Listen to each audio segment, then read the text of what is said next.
তুলি দুই হাত করি মোনাজাত, হে রহিম রহমান।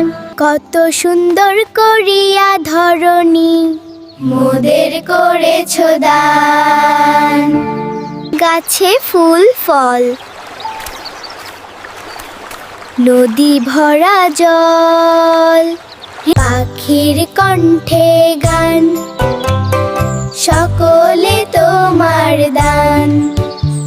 মাতা পিতা ভাই বোন ও স্বজন, সব মানুষেরা সবাই আপন। কত মমতায় মধুর করিয়া ভরিয়া দিয়াছ প্রাণ, তাই যেন মোরা তোমারে না ভুলি। সরল সহজ সৎ পথে চলি, কত ভালো তুমি, কত ভালোবাস, গেয়ে যাই এই গান। রাসেল টুন, অ্যানিমেশনের নতুন দুনিয়া।